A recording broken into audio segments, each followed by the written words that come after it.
A partir de estos momentos, nos enlazamos con las regiones del país a través de Conexión Perú. Te informamos y te acercamos al Perú. Vamos a tomar comunicación a esta hora desde Tacna y le agradecemos como siempre la gentileza que tiene con RCR y Conexión Perú con Julio Failot. Es un reconocido economista, analista en temas políticos, director de la revista Apuntes a Lápiz, ¿no? Le agradecemos la cordialidad que siempre tiene con RCR. Julio, qué gusto hablar. Gracias por atender esta comunicación.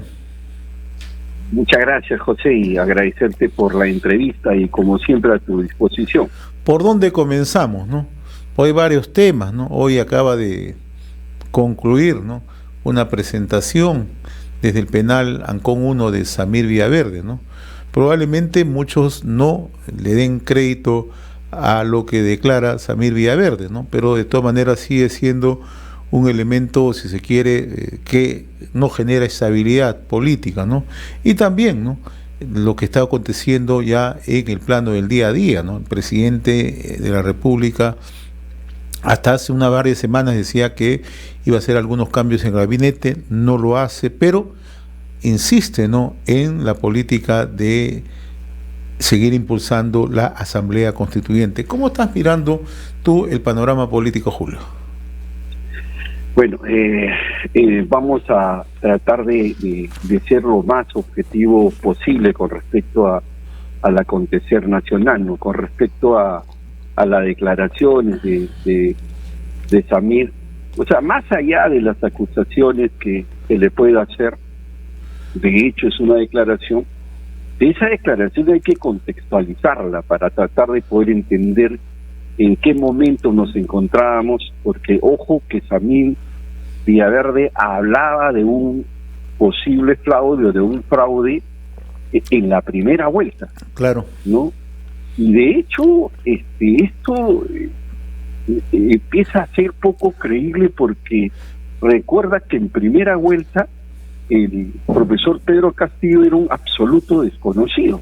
Él empieza a galopar las elecciones con un poco antes de una semana o casi 10 días, donde se suspende la emisión de proyecciones electorales y empieza a aparecer, ¿no? De manera que yo lo veo un poco, yo relativizaría en todo caso esta denuncia, porque si esto se hubiera planteado para una segunda vuelta, ya la cosa podría decirse que sería distinto, más creíble, ¿no? Hasta ese momento conocíamos o no conocíamos al presidente Castillo, al que luego fue presidente de la República. Recursos económicos no los tenía, salvo que los pandilleros del centro, no recuerdo ahorita cómo les denominaban, los de transporte, pudieran haber financiado una posible compra de algún miembro del Tribunal Constitucional, ¿no? De un miembro del Jurado Nacional de Elecciones, ¿no? Yo en realidad lo tomaría con pinza, ¿no? Lo tomaría porque se trata de un argumento poco creíble. Yo más bien estoy preocupado justamente porque la mirada que nosotros tenemos es que este proceso de acusación o esta pequeña campaña, yo veo que no está dirigido hacia el profesor Pedro Castillo, sino más bien lo veo con preocupación porque esto está dirigido más en la orientación de desacreditar los organismos electorales, ¿no? De manera que cuestionarlos en una coyuntura de cara a las elecciones de 2022 es complicado, ¿no? O sea, usted sabe que la elección de la OMP pasa por el Congreso de la República, ¿no? Entonces, y sobre todo cuando se trata de un proceso electoral del año 2022, donde la desconfianza y la atomización partidaria y de movimientos regionales es inmensa, ¿no? Lo más probable es que un candidato que pase a la segunda vuelta o un candidato a alcalde gane con 10, con 12 o con 13%, como ocurrió en el caso de Arequipa, como ocurrió en el caso de Tacna, como ocurrió en el caso de Moquegua y de otros distritos, ¿no? Donde la atomización, la desconfianza hace que alguien pueda ganar con porcentajes muy bajos, ¿no? Y si es que uno controla la OMP, no necesita hacer un movimiento grande para torcer la voluntad popular, sino la de controlar la OMP o la de controlar el Jurado Nacional de Elecciones. De manera, yo de veras sí tengo preocupación porque veo que luego de la SUNEDU, que luego de la toma del Tribunal Constitucional sin debate, al caballazo, me suena como que se vienen cosas muy complicadas para la democracia en el Perú, ¿no? Entiendo que existe una marcada desconfianza por el descrédito que tiene el personaje, en este caso Samir Villaverde, ¿no? No es un beato, ¿no? Es un bribón, hay que decirlo con todas sus letras, ¿no? Hoy día acaba de decir cosas que de una u otra manera, como tú bien lo manifestabas al inicio, se tienen que tomar con pinzas, ¿no? Pero ya guardan no solamente relación con los organismos electorales, ¿no? Habla que Pedro Castillo le entregó 2 millones de soles al presidente, Bruno Pacheco le entregó 2 millones al presidente Pedro Castillo por los negocios o los negociados que aparentemente hubo sobre el tema de Petroperú, ¿no? Habla además que Vladimir Mesa, el exalcalde, en algún momento ha tenido coordinación directa con el presidente del Jurado Nacional de Elecciones, ¿no? Entonces, claro que preocupa estos hechos porque cuando uno le pregunta a los procesalistas penales dicen, si ese señor no dice la verdad, ese señor sabe que va a purgar condena por toda su vida. Entonces, ¿cómo entender esta relación, Julio, entre lo delictivo y lo político? Mira, yo lo veo más por el intentar tender puentes con, por ejemplo, ¿no? El Tribunal Constitucional, donde tienes una mayoría conservadora, donde va a tener la última palabra, por ejemplo, ¿no? Donde hay un cierto control sobre la fiscalía, ¿no? Entonces hay una serie de pueden haber, yo digo, estoy absolutamente especulando, ¿no? Pueden haber ofrecimientos, guiñadas de ojo para ver cómo este señor puede salvarse de todo lo que está pesando contra él, porque lo que él señala tiene que probarlo. Claro que sí. O sea, no es tan sencillo. Así es. No es tan sencillo ser colaborador eficaz, o sea, puede ser aspirante, pero de ahí a hacerlo necesitas obviamente pruebas contundentes, ¿no? Yo sí creo que es posible que haya audios, no sé si él los tiene, pero posiblemente las pueda tener Karelyn López, por ejemplo, que es una lobista, que es, digamos, por decirlo de alguna manera, una matrera conocida, ¿no? Alguien que sí se atreve a grabar, alguien que sí, las fuentes que nosotros tenemos, por ejemplo, hacia Apuntes a Lápiz, sabemos, por ejemplo, que hay posiblemente algunas grabaciones con respecto al Pedro Castillo, pero que esta las estaría manejando Karelyn López. Además conocemos que gran parte de este tema de la vacancia y de la relación Karelyn López con Karen Roca tiene que ver mucho con la vacancia de señor Vizcarra, ¿no? De manera que yo sinceramente te digo, yo preferiría, en lugar de especular, esperar a que los organismos, la fiscalía, hagan su trabajo, ¿no? No, y eso es lo que en realidad es lo que espera la opinión pública, ¿no? Los planteamos simplemente porque son temas que se presentan en el día a día, ¿no? Y tú manejas una revista de análisis, ¿no? Y sabes que el devenir es tan rápido en el país que muchas veces uno tiene que manejar el nivel de información, ¿no? Entonces, de una u otra manera, eso sirve para el análisis y un poco para las proyecciones que puedes hacer tú como analista, como perspectiva política, ¿no? Sí, mira, yo te lo digo con sinceridad, para mí este gobierno y este Congreso son organismos del Estado de sobrevivencia, te lo digo con toda sinceridad.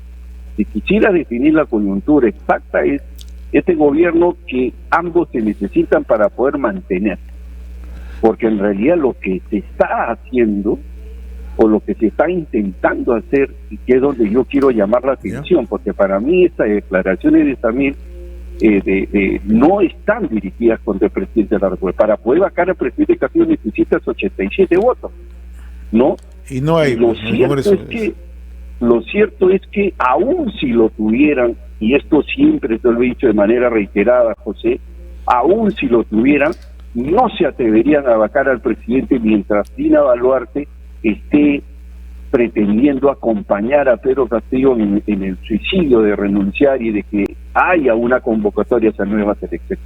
Eso es lo que detiene al Congreso de vacar al presidente de la República. Y es un Congreso pancista, eso es algo real. Y lo que a mí me preocupa es que las reglas de juego se estén cambiando a mitad de camino. Hay contrarreforma, por ejemplo, el tema del manoseo en pleno proceso electoral deja mucho que desear. Las denuncias que se hacen con respecto a los organismos electorales dejan mucho que desear. El no haber generado una discusión, un debate transparente en la elección del Tribunal Constitucional deja mucho que desear. Todas esas cosas generan una profunda desconfianza. Y si el profesor Pedro Castillo, en lugar de bajar por todas las atrocidades que está cometiendo, en lugar de bajar, sube en las encuestas, es porque algo no se está haciendo bien. Yo lo que siento, sinceramente, José, es que tienes a los medios de comunicación que terminan, en lugar de hacerle daño al presidente de la República, lo termina levantando. Tienes una oposición torpe, tienes una oposición encabezada por chilinos, insultando a la ministra Alexis Chávez, haciendo alusión bueno, las cosas que dice realmente son irrepetibles. O sea, todas estas cosas, por ejemplo, en lugar de hacerle daño al profesor Pedro Castillo, lo termina fortaleciendo. O sea, tienes una oposición que es más torpe de los que actualmente nos están gobernando. Y eso se refleja en las encuestas. Ahora, ¿cómo miras tú? ¿El presidente tiene alguna voluntad de enmienda en medio de toda esta crisis? Porque sigue insistiendo él en el tema de la Asamblea Constituyente, ¿no? El pasado sábado ha insistido en que hay que seguir con la Asamblea Constituyente, que es el tema principal de agenda, ¿no? Entonces, parece ser que el presidente no va a cambiar, ¿no? El presidente sigue en sus 13, ¿no? Yo diría que este tema de la Asamblea Constituyente es una herramienta que él está utilizando para poder mantener cierta vigencia en el sur, que es el sur y el centro es que le exige este tema de la Asamblea Constituyente.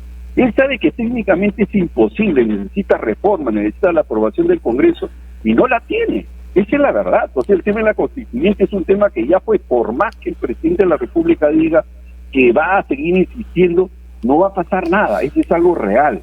Y lo que está haciendo el presidente de la República es utilizar esto para poder mantener, digamos, cierta popularidad en el sur del Perú. Tú solamente fíjate en las encuestas y vas a notar el crecimiento que él tiene en términos de haber subido su aprobación y de haber bajado su desaprobación. Básicamente se lo debe al sur y al centro del Perú, de manera que el presidente está jugando con nosotros, está jugando con los sentimientos de la población, porque hay que decirlo bien claro, el cambio de constitución, aun cuando fuera posible, no va a resolver los problemas del país, estimado José. Entonces es una gran mentira. Es tan mentiroso como el argumento de decir que el Perú creció gracias a su constitución. Las dos premisas son absolutamente falsas. De manera que el cambio de la constitución no es un tema que va a resolver los problemas del país. Los problemas del país la tenemos que resolver de manera conjunta, con acciones, con medidas de gobierno que permitan efectivamente mejorar las condiciones que tiene una población que está duramente golpeada por la pandemia y la recesión producto de la pandemia misma, ¿no? Entonces, está además, y yo sí quiero reiterar, insistir en este tema del cambio de la Constitución. Y hay otra cosa que también es muy importante. Cuando nosotros hablamos del momento constituyente, estamos hablando de las condiciones mínimas sobre las cuales se tiene que discutir un nuevo contrato social que nos represente a todos, no solo que represente a un sector de la población. Ese contrato social es un nuevo pacto de todos, empresarios, trabajadores, profesionales, universidades. O sea, no es porque yo voy a cambiar la Constitución para ponerla en contra de los empresarios. Tampoco es eso. Entonces, de manera que se está jugando mucho con las emociones, se está jugando mucho con la creencia y cada día estamos peor. O sea, cada día estamos en un marasmo que no tiene ninguna salida para nosotros. Ahora, ¿qué espacios tiene el Ejecutivo, no? Ahora ya vemos que hay un mayor fraccionamiento en la bancada de Perú Libre, ¿no? Ahora se ha creado la bancada magisterial, ¿no? O sea, ¿qué espacio va a tener el presidente Castillo, ¿no?, para poder tener una capacidad de diálogo, de mínimo consenso, si es que lo busca, con el Parlamento?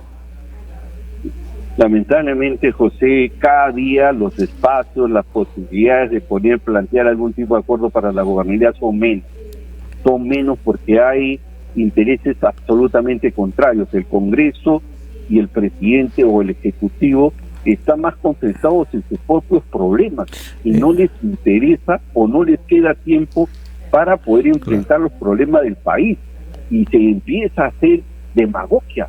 Ese es lo más, este tema de las AFP, ese tema de las ETS, este tema del canon minero para distribuirlo entre la población. Eso realmente me parece absolutamente populista y irresponsable. Nosotros, no sé, creo que en algún momento hemos conversado sobre esto y hemos hecho una estimación sobre lo que significa esta distribución directa del canon minero. Y en realidad las sumas son absolutamente irrisorias y desiguales, porque ten en cuenta de que no todas las regiones tienen canon mineros y en la misma magnitud. Son pocos los lugares donde podríamos decir que va a tener cierto efecto de mejorar la calidad de vida de un segmento de la población. Pues, en realidad eso yo lo veo como pura demagogia. Entonces, seguimos jugando, estamos pendientes de un hilo. Yo creo que estamos realmente, yo sí te digo con toda sinceridad, yo soy muy poco con respecto a pronunciarme frente a una posibilidad de disolución o de vacancia presidencial, porque sí, yo no creo que nosotros seamos jueces fiscales, somos analistas, tenemos que tomar distancia con respecto al objeto que nosotros estamos evaluando. Pero yo sí creo sinceramente que necesitamos elecciones generales. Yo lamento decirlo, pero sí necesitamos elecciones generales, pero con condiciones previas. Una primera es eliminar los factores que distorsionan un proceso electoral o que generan polarización en el país. Por ejemplo, la señora o alguien que apellide Fujimori debería comprometerse, como en el año 2016, a no postular a la presidencia de la República, porque ya tenemos 3 procesos electorales donde había una polarización tremenda y donde la señora Fujimori no le puede ganar absolutamente a nadie y hace que el electorado finalmente termine eligiendo al mal menor, o sea, termines eligiendo mal, no a las personas efectivamente adecuadas. Eso en principio. En segundo lugar, yo creo que las condiciones de reforma en las reformas electorales tienen que ser tan filtros que no permitan de que haya candidatos corruptos, que haya candidatos vinculados al narcotráfico, a la minería ilegal, incluso hasta candidatos que no cumplen con sus hijos, porque imagínate, candidatos que no cumplen con sus hijos quieren ser padres de la patria. Una reforma electoral podría ayudarnos mal, elecciones primarias, y hay que decirlo, o sea, necesitamos generar un reglamento electoral que permita efectivamente que haya carrera política, y si eso significa reelección, pues hay que aceptar el tema de la reelección, y si la bicameralidad puede ayudar a solucionar o a constituirse como filtro para tener mejores normas y no las que actualmente está aprobando el Congreso de la República, yo creo que hay que hacerlo. Así es. Muy bien, mi estimado Julio, como siempre muy reconocido por esta comunicación desde Tacna para echarle una mirada a lo que está aconteciendo en el país. Un fuerte abrazo a la distancia, Julio Failós, muy amable como siempre. A partir de estos momentos, nos enlazamos con las regiones del país a través de Conexión Perú. Te informamos y te acercamos al Perú.